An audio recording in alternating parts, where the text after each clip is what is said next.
रायपुरम के AMMK के candidate CT रामाजोयन साहब,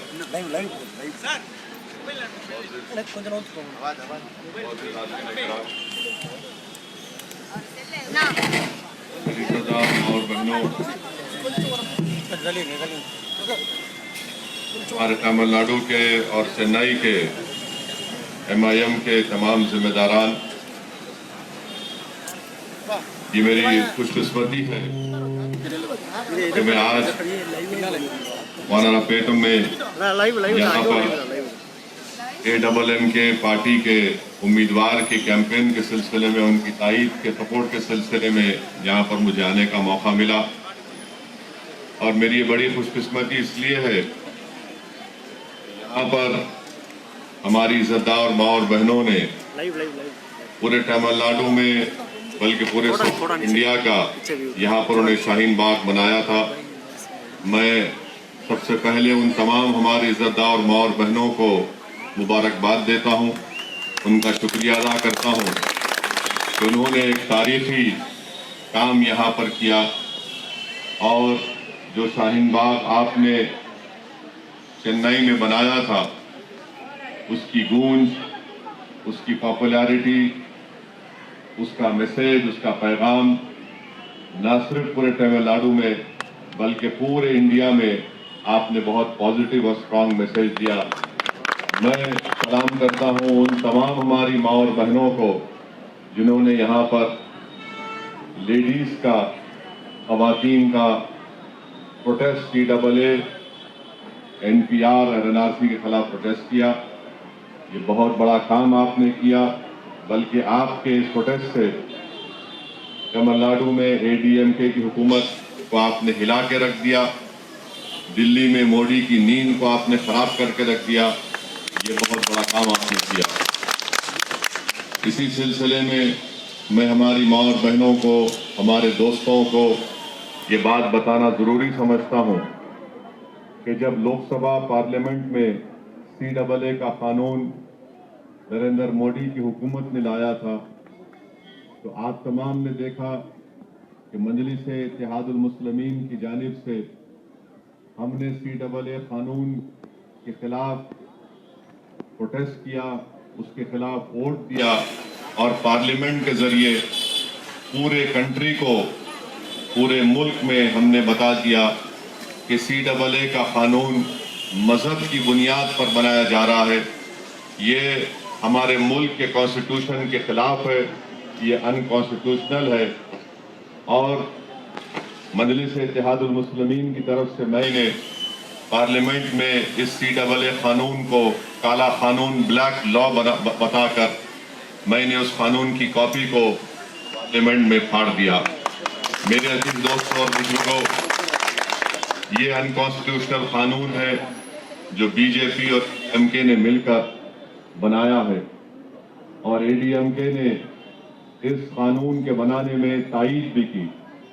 दूसरी बात, मैं हमारे भाइयों को, हमारी माँ और बहनों को बताना जरूरी समझता हूँ कि जब लोकसभा में CAA कानून का बिल पास हो रहा था, तो मैंने उस कानून में अमेंडमेंट्स पेश किए, तरमीमात को पेश किया, और मैंने उस अमेंडमेंट्स में यह कहा कि इस CAA कानून को रिलीजन से नहीं जोड़ना चाहिए, मजहब से नहीं जोड़ना चाहिए। और मैंने कहा कि रिलीजन का नाम निकाल दो, जो कोई भी भारत में आकर गरीब है, लुटा पिटा है, चाहे वो बांग्लादेश का, हमारा पाकिस्तान का, अफगानिस्तान का हिंदू या सिख भाई हो, उनको आप बराबर सिटीजनशिप दीजिए, मगर रिलीजन के बुनियाद पर मत दीजिए। आपको जानकर अफसोस होगा और हैरत भी होगी कि जब मैं अमेंडमेंट्स मूव किया तो सिर्फ 9 MPs सपोर्टेड माई अमेंडमेंट, सिर्फ 9 MP सपोर्ट किए और 300 से ज्यादा उसको अपोज किए, और 9 MPs में DMK का एक MP भी मेरे अमेंडमेंट की ताईद नहीं किया, एक भी MP ने। मैं क्या पूछ रहा था कि रिलीजन को इस CAA कानून से हटा दो आप। DMK के MP ने सपोर्ट नहीं किया, इनके अलाई पार्टनर कांग्रेस ने सपोर्ट नहीं किया। अब आप खुद फैसला करो कि आज DMK आकर आपसे वोट का मुतालबा करती है, आप वोट देने के लिए कहती है। आप पूछो उनसे कि असदुद्दीन ओवैसी हमारे इलाके में आए थे, यहाँ पर उन्होंने आकर यह बात कही, आपने उनके अमेंडमेंट का क्यों साथ नहीं दिया। मैं सिर्फ एक अमेंडमेंट मूव किया, हमारे डीएमके और कांग्रेस पार्टी नहीं चाहती थी कि असदुद्दीन ओवैसी के अमेंडमेंट को सपोर्ट करके नरेंद्र मोदी को नाराज किया जाए, इसीलिए खाली लफ्जी तौर पर अपोज कर दिए। मैं अमेंडमेंट मूव किया था। आप अगर सच्चे थे, अगर आप में इंटेलेक्चुअल ऑनेस्टी थी, अगर आप में कमिटमेंट था, तो आप मेरे उस अमेंडमेंट को सपोर्ट करना था। डीएमके और कांग्रेस पार्टी ने मेरे अमेंडमेंट को अपोज साथ नहीं दिया, ना उसके साइड में वोट दिया। ये बात आपको समझना बेहद जरूरी है। रहा सवाल एडीएमके का, तो एडीएमके इंशाअल्लाह ताला इस इलेक्शन में हारेगी, इसमें कोई दो राय नहीं, क्योंकि एडीएमके नरेंद्र मोदी जिस किसी को हाथ लगाते, जिसको हाथ लगाते उन्हें घर में बैठ जाता हूं। तो ईपीएस और ओपीएस दोनों इंशाअल्लाह ताला अपने घर में आराम से बैठ के छुट्टी मनाएंगे, वो इलेक्शन नहीं जीतने वाले हैं, क्योंकि नरेंद्र मोदी को से हाथ मिला लिए। इसलिए नरेंद्र मोदी से जो कोई भी हाथ मिलाता, उनका हाल यही हो जाता है। तीसरी बात यह है कि एडबलएमके पर जिसके साथ हमारी पार्टी ने अलायंस किया है, हमने टीटी दिनाकरन साहब के साथ अलायंस किया है। और क्यों किया मैं बताता हूं आपको। बहुत से लोग अभी हमारे स्टूडियो के दोस्त एक बात बता रहे थे, मैं आप पे बात बताना जरूरी समझता हूं कि डीएमके में जितनी मुस्लिम लीडरशिप है वो कोई काम की नहीं है, बेनाम की लीडरशिप है। सिर्फ नाम के लिए उनको दिखाते, एक डॉक्टर मस्तान है खाली दिखाने को कि एक मुसलमान वहां पर है। इनकी कोई वैल्यू नहीं है डीएमके में, इनकी कोई इज्जत नहीं है। वो मैं क्यों कह रहा हूं, यही डीएमके के माइनॉरिटी प्रेसिडेंट हैदराबाद को मेरे पास आकर मिले और आकर बोले कि चेन्नई में माइनॉरिटी का कन्वेंशन है, आप ओवैसी साहब आना। हमारे लीडर स्टालिन आपको पर्सनल इनवाइट किए। मैं उनको बार बार बोल रहा था कि आप मेरे घर को आए, आपका शुक्रिया, मगर मैं आपको नहीं बुलाया। बोले नहीं आप आओ, हमारे से अलायंस भी आप करेंगे, आप चेन्नई की मीटिंग में आके हमारे लीडर के बाजू बैठना। मेरा यूपी में, उत्तर प्रदेश में मेरा एक पहले से फिक्स प्रोग्राम था, कैंसिल कराए, ना सिर्फ कैंसिल कराए बल्कि उन्होंने एक वर्ल्ड रिनाउंड लीवर डॉक्टर से मेरे को बात भी कराए, उनका नाम नहीं बोलना चाह रहा हूं मैं, उन्होंने मेरे को मुबारकबाद दिए। ये डॉक्टर साहब हैदराबाद से चेन्नई गए और 2 घंटे के अंदर डिनाई कर दिए कि मैं उस हिसाब से मिला ही नहीं, कोई बात ही नहीं करा। ये इनका धोखा है। अगर आपके मैं घर को आके बैठता हूं, आपके घर से जाकर बात करता हूं, तो आप मेहमान का इस्तकबाल करते, मगर आप ये उम्मीद नहीं करते कि आपका मेहमान जाकर आपकी बेइज्जती करे बाहर। ये काम डीएमके की लीडरशिप ने किया कि मेरे घर को आकर मुझे दावत देकर झूठ बोलकर हमारी बेइज्जती की।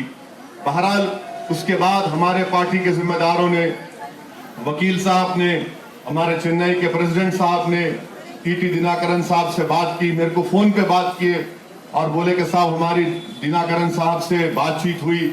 मैं उनसे सिर्फ एक ही सवाल करा कि क्या दिनाकरन साहब आपसे इज्जत से पेश आएंगे? तो बोले साहब बहुत इज्जत दी हमारे को, मिला अलायंस करो उनसे। इसीलिए हम उनसे अलायंस किए और मैं आपको बता रहा हूं कि इंशाअल्लाह ताला एडबलएमके टीटी दिनाकरन साहब नरेंद्र मोदी के खरीद का, नरेंद्र मोदी का साया भी उन पर नहीं पड़ेगा इंशाअल्लाह ताला, नहीं पड़ेगा। और टीटी दिनाकरन साहब को अपनी पार्टी चलाने का है। टीटी दिनाकरन साहब जानते हैं कि ईपीएस और ओपीएस तो इंशाअल्लाह ताला क्लीन बोल्ड होने वाले हैं। तमिलनाडु की आवाम उनको घर में बिठाने वाली है, वो इलेक्शन हारने वाले हैं।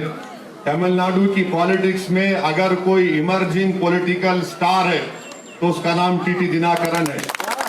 और हमारा टीटी दिनाकरन से ये जो इत्तेहाद हुआ है, ये जो रिलेशनशिप पैदा हुआ है, इंशाअल्लाह ताला ये सिर्फ इलेक्शन की हद तक नहीं, इलेक्शन के बाद भी कंटिन्यू रहेगा इंशाअल्लाह ताला। तो मेरी आप तमाम से गुजारिश है कि आप 6 अप्रैल के दिन जो हमारे यहाँ पर एडबलएमके के कैंडिडेट हैं सीटी रामाजन साहब से अच्छे आदमी है, इनको मौका दीजिए। आपके महल्ले में हमें अभी देखा कि पानी का टैंकर भी गया यहाँ से, पीने का पानी 5 साल में नहीं मिला आपको। क्या बताइए आप, ये बेसिक नेसेसिटी है। चेन्नई जैसे शहर में जो पूरे इंडिया का रिनाउंड सिटी है, हमारा ग्रोथ सेंटर है, अगर यहाँ पर इस इलाके में पानी का टैंकर जाकर आपको पानी पहुंचाना है, अभी समर शुरू नहीं हुआ, गर्मा नहीं शुरू हुआ, नहीं मालूम गर्मा में क्या हाल होता होगा। ये बेसिक नेसेसिटीज के प्रॉब्लम्स भी आपके हैं, इसलिए जरूरी है कि आप अपना वोट देख समझ कर डालिए, एक अच्छे आदमी को वोट दीजिए जो हमारे दिनाकरन साहब के पार्टी के हैं। और हमारे इस अलायंस में हमारे साथ जनाब डॉक्टर डी गणेशन जो तमिलनाडु फॉरवर्ड ब्लॉक के हैं, कैप्टन विजयकांत की पार्टी DMDK भी है, और दूसरे बहुत से पॉलिटिकल पार्टीज मिलकर हम इस इलेक्शन में हिस्सा ले रहे हैं। मेरी आप तमाम लोगों से, आप तमाम अहलियान महल्ला से, जहां तक मेरी आवाज सोशल मीडिया के जरिए या किसी के जरिए पहुंच रही है, मेरी आपसे गुजारिश है कि आप हमारे लिए दुआ भी करिए और अपने वोट से इस पार्टी को कामयाब करिए। शुक्रिया। वाखिर दावान अल्हम्दुलिल्लाह रब्बिल आलमीन। इस वीडियो को लाइक करें, हमारे चैनल को सब्सक्राइब कर बेल आइकन जरूर प्रेस करें हमारी लेटेस्ट वीडियो सबसे पहले देखने के लिए।